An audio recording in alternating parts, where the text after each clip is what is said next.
Last time we have discussed Raoult's law for liquid solution. In liquid solution, the vapor pressure of the solution is equal to the partial pressure of the component, sum of the partial pressure of the component, or partial pressure of the component is equal to mole fraction of that component in the solution into pressure of the pure component, vapour pressure of the pure component. और जब अगर दो हैं तो इनका सम जो है वो पार्शियल प्रेशर के सम का जो है टोटल, वो जो है सॉल्यूशन का वेपर प्रेशर होता है। तो जब कभी सॉलिड और लिक्विड की बात करते हैं, सॉलिड अगर नॉन वॉलेटाइल सॉल्यूट है यानी कि बी है, तो बी का पार्शियल प्रेशर वो जीरो होता। कोई भी सॉलिड को वेपर प्रेशर जीरो होता है, कोई भी सॉलिड है उसका वेपर प्रेशर लगभग जीरो मान लिया जाता है। तो उस कंडीशन में सॉल्यूशन का वेपर प्रेशर यानी कि पानी में जब चीनी मिलाते हैं तो चीनी का वेपर प्रेशर वो जीरो मान लिया जाता है। तो चीनी का वेपर प्रेशर जो है प्योर का वो जीरो मान लिया जाता है। और अगर तो फिर इसका सॉल्यूशन का वेपर प्रेशर जो है क्या होता है, ये पार्शियल प्रेशर ऑफ ए यानी कि पानी, पार्शियल प्रेशर ऑफ बी यानी कि चीनी।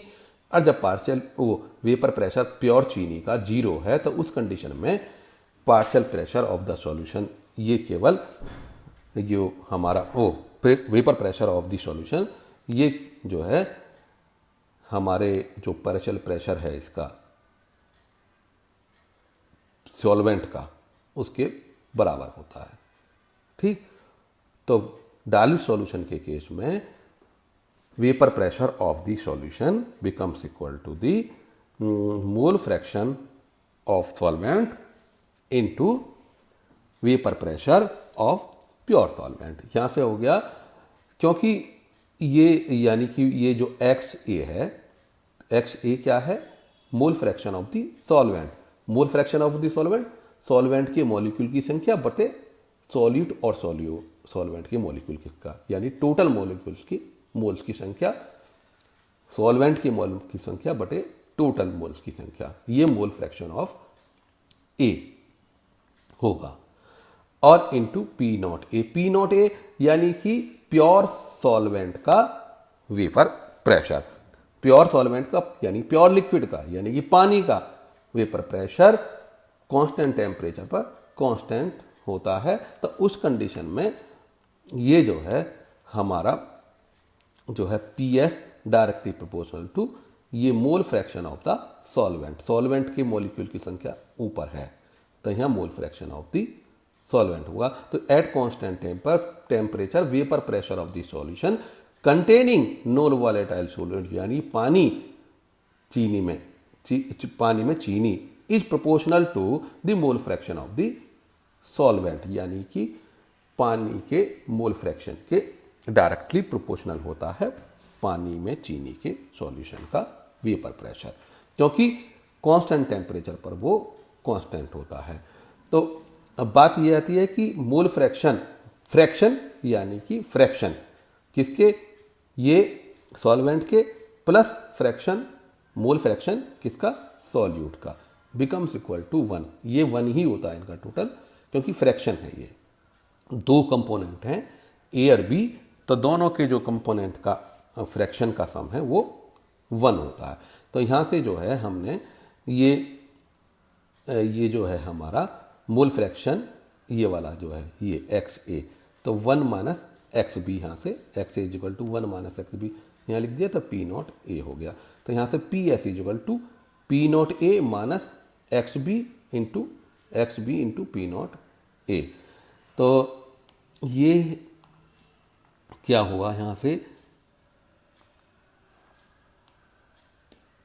ये जो है ये हमने इसको minus x B P not A को इधर लिख लिया, प्लस का हो गया, और पी एस को इधर लिया, ये माइनस का हो गया, तो P A minus P S हो गया। तो यहाँ से P A minus P S, अब पी ए नॉट को नीचे ले लिया, तो यहाँ एक्स बी हो गया। एक्स बी क्या है? Mole fraction of the solute, b बाद में ले रखा है, तो सॉल्यूट यानी small n upon small n plus capital n. Solute कम वो चीज होती है जो कम मात्रा में प्रेजेंट होती है सॉल्यूशन में, है। सॉल्वेंट वो होता है जो ज्यादा मात्रा में पड़ जाता है, जो कम में होता है तो उसे छोटे से स्मॉल एन से, और जो कैपिटल जो बड़ा होता है वो ज्यादा मात्रा में सॉल्वेंट यानी उसे कैपिटल एन से करते हैं। तो यहाँ mole fraction of the solvent is equal to small n upon small n plus capital N. तो यहाँ जो है ये हो गया हमारा राउट्स लॉ, ये वाला। तो यहां से देखते हैं P not A. P not ए क्या है? प्योर सॉल्वेंट का vapour pressure minus P S यानी कि सॉल्यूशन का वेपर प्रेशर। होता क्या है कि जैसे ये पानी के मॉलिक्यूल हैं, ये पानी है, ठीक है। तो ये जो है इनके कारण, इसकी वेपर स्पेस के कारण इसका जो है ये वो होता है वेपर प्रेशर। जब इसमें चीनी और मिल जाती है, चीनी और मिल जाती है, तो चीनी जो है क्या होती है, इनका पानी के मॉलिक्यूल का वेपर फेस में जाने का रास्ता रोक देती है, चीनी के मॉलिक्यूल। तो यानी कि क्या होता है कि सॉल्यूशन का वेपर प्रेशर वो सॉल्वेंट के वेपर प्रेशर से कम हो जाता है ना। तो सॉल्वेंट का वेपर प्रेशर ज़्यादा होता है जब इसमें चीनी मिला ली जाती है, नॉन वोलेटाइल सॉल्यूट मिला लिया जाता है, तो ये चीनी के मॉलिक्यूल इसको वेपर फेस में जाने से रोकते हैं, तो वेपर प्रेशर सॉल्यूशन का कम हो जाता है। यही कारण है कि पानी आसानी से उबल जाता है, लेकिन जब जो है उसमें चीनी मिला ली जाती है तो उसका वेपर प्रेशर घट जाता है और वो जो है और गर्म कर करके यानी हाई टेम्परेचर पर वो जो है उबलता है। तो ये है P not minus P S, lowering of vapour pressure होगा डेल्टा पी, ये प्योर सॉल्वेंट का, ये सॉल्यूशन का वेपर प्रेशर तो डिक्रीज हो गया, तो लॉवरिंग ऑफ वेपर प्रेशर। और इसे अगर हम प्योर सॉल्वेंट के वेपर प्रेशर से डिवाइड कर देते हैं, ठीक, तो ये जो है relative lowering of vapour pressure कहलाता है। लॉवरिंग ऑफ वेपर प्रेशर को प्योर सॉल्वेंट के वेपर प्रेशर से डिवाइड करने से relative lowering of vapour pressure आ जाता है। तो ये निकल के आया हमारा फॉर्मूला, ये relative lowering of vapour pressure is equal to mole fraction of the solute. ये है Raoult's law. At constant temperature relative lowering of vapour pressure is equal to mole fraction of the solute. और जब कोई non volatile solute volatile solvent यानी पानी में मिलाया जाता है, इसका वेपर प्रेशर घटता है क्योंकि some surface area is occupied by non volatile solute particle. ठीक, अब क्या है कि यहां से आया था P minus P S, P A not minus P S upon P था, तो ये हमने ये क्वेश्चन को इसका उल्टा कर दिया। तो स्मॉल एन ऊपर जो था उसे नीचे लिया है, इसको एन प्लस कैपिटल एन को ऊपर ले गए, और इसको जो है पी नॉट ए जो नीचे था उसे ऊपर लिया है, P A not minus P S इसको नीचे लिया है। तो यहां से ये आ गया P not A over P not A minus P S S, और यहां से एन से एन कट के 1 आ गया, और ये capital on n upon small n हो गया। तो यहां से ये हो गया, तो यहां से जो है लिख देते हैं P not A upon P not A minus P S minus 1 is equal to capital N over small n. कि ये जो है इस 1 को हम इधर लिया, ये माइनस हो गया, तो यहां से क्या हुआ P not A minus P S upon P not A minus P S is equal to capital N upon small n. अब ये चीज आ गई यहाँ, ये नेगेटिव हो गया, ये नेगेटिव पॉजिटिव हो गया, तो ये आपस में कट गए, है ना। तो यहां से ये आ गया पी एस, हाँ तो फिर आ गया ये, अब ये भी लिखना पड़ेगा, ये कट गए, ये P S upon P not A minus P S is equal to capital N upon small n. तो यहाँ ये आ गया। अब क्या है कि इसको फिर उल्टा कर दिया, इनको ऊपर ले गए, इसे नीचे ले आए, तो यहाँ से आ गया P not A minus P S upon P S is equal to small n upon capital N. ये लॉवरिंग ऑफ वेपर ऐसा है, यानी कि डेल्टा पी है। लिक्विड का कांस्टेंट टेम्परेचर पर वेपर प्रेशर कांस्टेंट होता है, तो ये सॉल्यूशन का वेपर प्रेशर कांस्टेंट टेम्परेचर पर कांस्टेंट होगा, और वो क्या होगा, directly proportional to small n upon capital N. तो इस फॉर्मूले से भी कौन सा है, इस फॉर्मूले से भी जो है हम न्यूमेरिकल कर सकते हैं, और वो स्मॉल ये पी इसका उल्टा वाला जो है, इससे भी न्यूमेरिकल कर सकते हैं।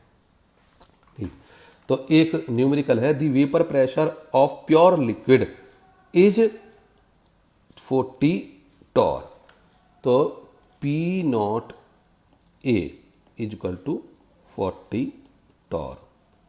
ठीक, और क्या है, vapour pressure of this solution of liquid in this solution है, vapour pressure of this liquid in the solution, जब सॉल्यूशन बना लेंगे तो यानी कि ये P S is equal to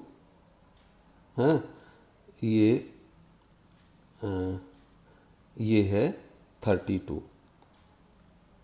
ठीक, 32। तो हमने अभी फार्मूला करा था P S is equal to P not A into x A, है ना, कि जो है जब नॉन वॉलेटाइल सॉल्यूट मिलाया जा रहा है तो केवल सॉल्यूशन का वेपर प्रेशर सॉल्वेंट के मोल फ्रैक्शन और उसके प्योर सॉल्वेंट के वेपर प्रेशर के प्रोडक्ट के बराबर होता है। तो यहाँ ये पी एस 32 लिख दिया, और यहाँ ये जो है 40 लिख दिया, तो ये मोल फ्रैक्शन ऑफ दी जो है सॉल्वेंट ये निकल गया है ना।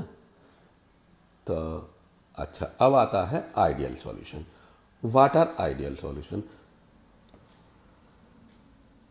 आइडियल सॉल्यूशन क्या होते हैं? जो राउट्स लॉ को ओबे करते हैं एंटायर रेंज ऑफ कंसंट्रेशन, कि कितना भी हम जो है हम इसको जो है गाढ़ा कर लें तो कंसंट्रेशन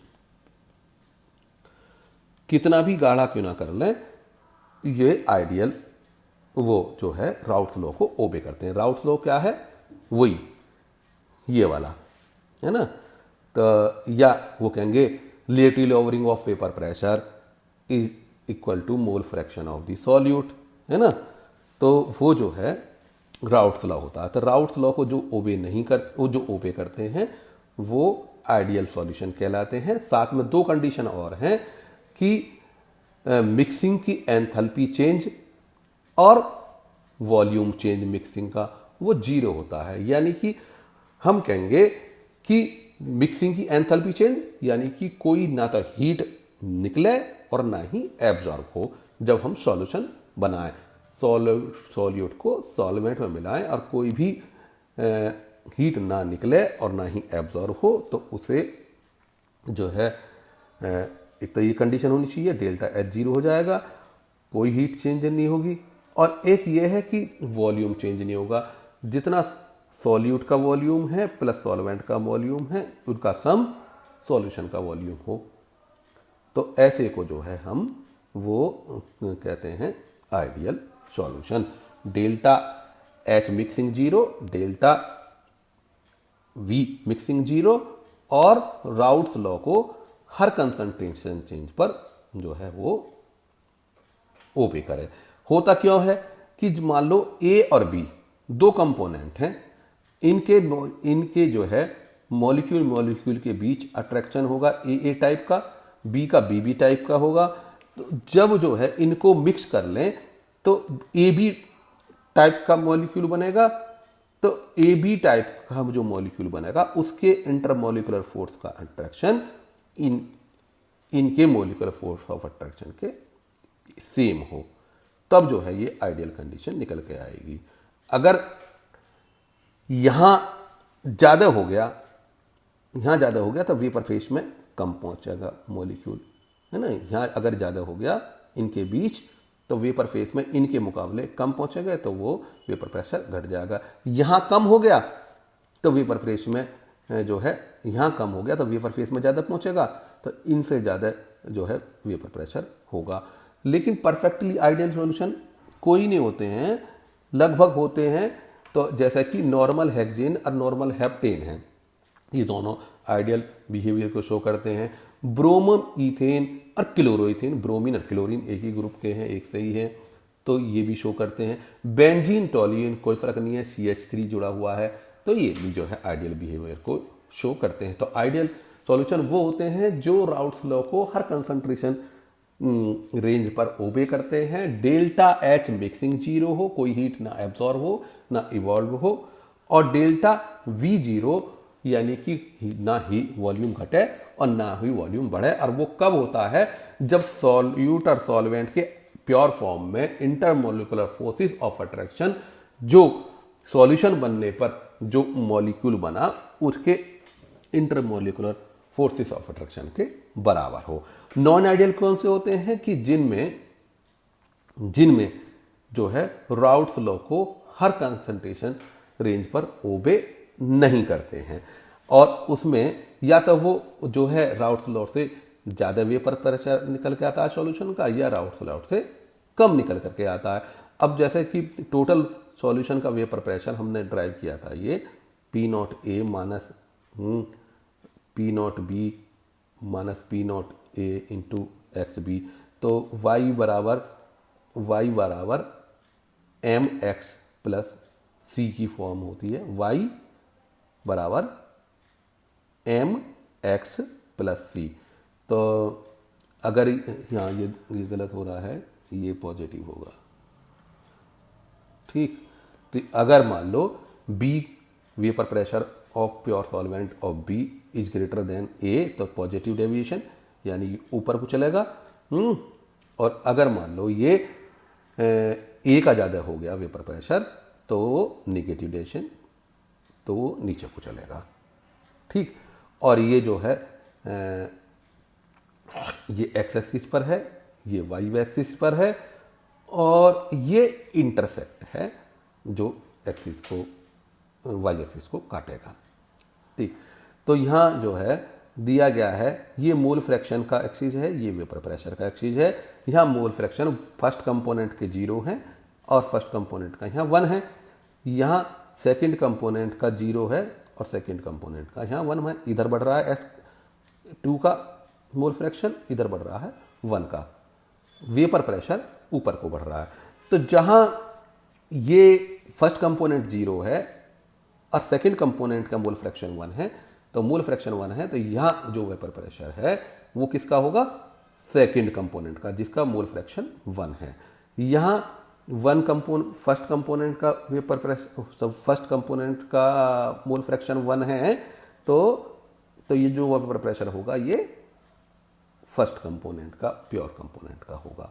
अब जैसे जैसे ये इधर को सेकंड कंपोनेंट बढ़ता चला जाता है, वैसे वैसे फर्स्ट कंपोनेंट का वे पार्शियल प्रेशर घटता चला जाता है। इधर जैसे जैसे सेकंड कंपोनेंट ये इधर फर्स्ट कंपोनेंट बढ़ता चला जाता है सेकंड में, तो ये इसका वेपर प्रेशर, सेकंड कंपोनेंट का पार्शियल प्रेशर वो घटता चला जाता है। ये सॉल्यूशन का वेपर, क्योंकि ये ज़्यादा है ये कम है, तो ये जो है सॉल्यूशन का वेपर प्रेशर है, और वो जैसे जैसे यहाँ पर फर्स्ट कंपोनेंट बढ़ता चला जाता है, इसका वेपर प्रेशर घटता चला जाता है। ये नेगेटिव डेविएशन इसका है। लेकिन नॉन आइडियल के केस में ये आइडियल से ज़्यादा वेपर प्रेशर हमेशा आता है।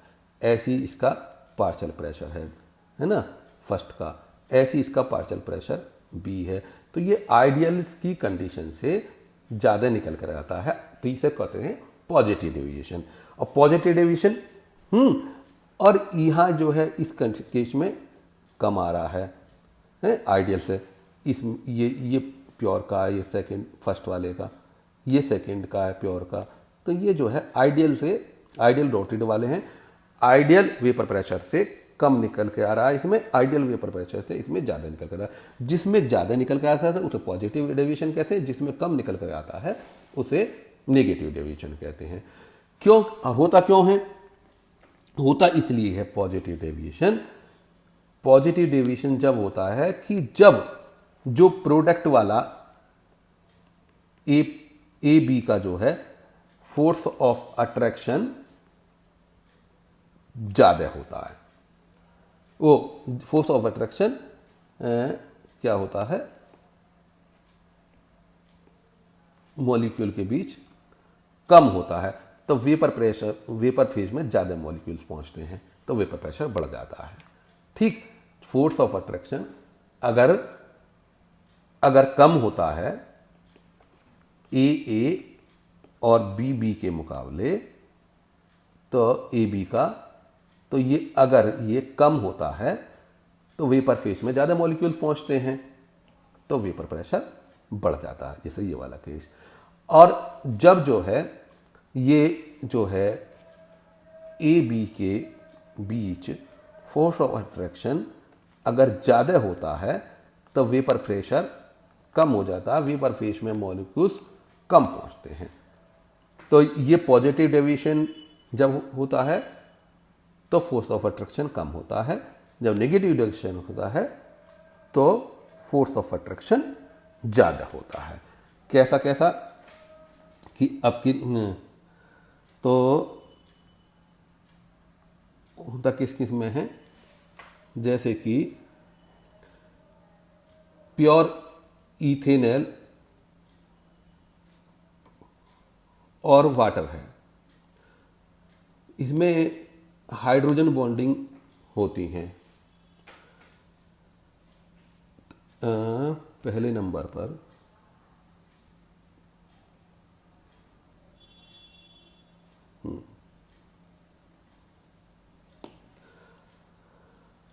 हाँ, तो चौथा नंबर, तो जो इथेनॉल और एसीटोन है, एथेनॉल और एसीटोन है, तो इथेनॉल में क्या होता है कि ये हाइड्रोजन बॉन्डिंग जो है होती हैं इथेनॉल में, लेकिन जब एसीटोन मिला लिया जाता है तो हाइड्रोजन बॉन्ड टूट जाता है और इनमें फोर्स ऑफ अट्रैक्शन कम हो जाता है, इसलिए वेपर फेज में जो है ज़्यादा मॉलिक्यूल्स पहुंच जाते हैं। इथेनॉल में जो है हाइड्रोजन बॉन्डिंग, हाइड्रोजन किस में होती है, जिसमें FON होता है, फोन है ना, तो जिसमें ऑक्सीजन हो, फ्लोरीन हो या नाइट्रोजन हो, जो हाइड्रोजन से सीधा जुड़ा होता है, उसमें ये नेगेटिव पार्ट नेगेटिव हो जाता है, वो जो है पॉजिटिव हो जाता है हाइड्रोजन। तो हाइड्रोजन बॉन्डिंग होती हैं, जैसा कि इथेनॉल में होता है CH3OH ओ C2H5OH। तो इसमें हाइड्रोजन बॉन्डिंग की वजह से ये लिक्विड भी होता है, और वो जो है जब हाइड्रोजन बॉन्डिंग होती हैं और जब एसीटोन में ये मिल जाता है तो हाइड्रोजन बॉन्डिंग टूट जाती हैं, और जब टूट जाती हैं तो फोर्स ऑफ अट्रैक्शन कम हो जाता है, वेपर फेज में ज़्यादा मॉलिक्यूल्स पहुंचते हैं तो वेपर प्रेशर बढ़ जाता है। तो यहाँ पॉजिटिव डेविएशन होता है। ऐसे ही ये तुम्हारा जो कार्बन डाइसल्फाइड है ना, तो कार्बन डाइसल्फाइड में डाइपोलर इंटरेक्शन होता है इसमें कार्बन डाइसल्फाइड में, लेकिन जब ये एसीटोन मिला जाता है तो ये वीक हो जाता है इंटरेक्शन, इसलिए इसमें जो है वेपर फेज में कम मॉलिक्यूल्स पहुंचते हैं और वो पॉजिटिव डेविएशन आ जाता है। तो पॉजिटिव डेविएशन के दो एग्जाम्पल हैं, इथेनॉल और एसीटोन, कार्बन डाइसल्फाइड और एसीटोन। अब बात करते हैं निगेटिव डेविएशन। निगेटिव डेविएशन में हम जानते हैं कि निगेटिव डेविएशन में जो है वेपर प्रेशर कम होता है, कम होता है कि वेपर फेज में मॉलिक्यूल्स कम पहुंचते हैं और कम कम पहुंचते हैं कि जो सॉल्यूशन है उनमें फोर्स ऑफ अट्रैक्शन ज़्यादा हो जाता है सॉल्यूशन के मॉलिक्यूल्स में, जैसा कि ये एसीटोन और क्लोरोफॉर्म है CHCl3। तो इसमें जब मिक्स हो जाते हैं तो ये जो हाइड्रोजन है इस एसीटोन के ऑक्सीजन से हाइड्रोजन बॉन्ड बना लेता है, तो अट्रैक्शन हो जाता है। अट्रैक्शन जब ज़्यादा हो जाता है तो वेपर फेज में कम पहुंचते हैं, तो वेपर फेज पहुंचते हैं तो जो है हमारा वेपर प्रेशर कम हो जाता है। ठीक, तो ये आपका कंप्लीट।